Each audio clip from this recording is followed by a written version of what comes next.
Kasako Media, tunaangazia maisha, tunaandika kesho. Nguli wa zamani wa Manchester United Jaap Stam ameshauri klabu hiyo kuanza mazungumzo na AC Milan kuhusu dili la kubadilishana wachezaji litakalompeleka Rafael Leao Old Trafford, huku Marcus Rashford akielekea Italia. Leao alijiunga na AC Milan mwaka 2019 akitokea klabu ya Sporting CP na haraka akajijengea sifa kama mmoja ya mawinga bora barani Ulaya. Msimu wa 2022-2023 nyota huyo wa Ureno alifunga mabao 16 na kuisaidia Milan kufika hatua ya nusu fainali ya UEFA Champions League. Hata hivyo, kiwango chake kimeonekana kushuka katika misimu ya hivi karibuni, hali iliyozua taarifa ya kuwa Milani wanafikiria kumuuza mwishoni mwa msimu huu.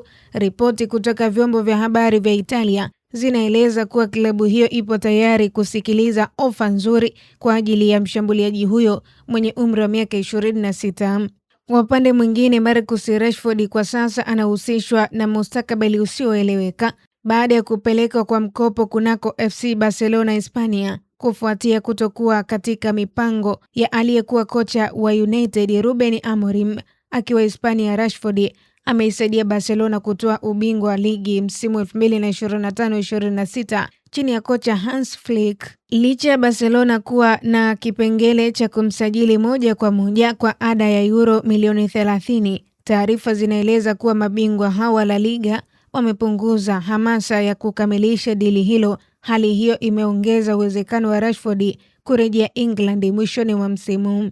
Akizungumza kuhusu pendekezo hilo, Stam amesema United wanapaswa kuangalia si tu uwezo wa mchezaji pekee, bali pia nidhamu, tabia na namna anavyoweza kuisaidia mradi wa muda mrefu wa klabu. Kwa mujibu wake, Leao ni mchezaji mwenye kipaji kikubwa, lakini United wanapaswa kufanya maamuzi yatakayojenga timu ya ushindani kwa miaka ijayo.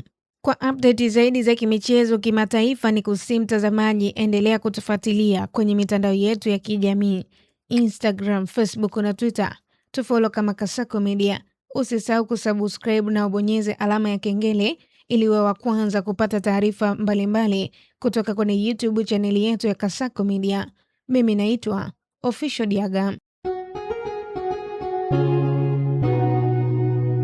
Kasako Media, tunaangazia maisha, tunaandika kesho.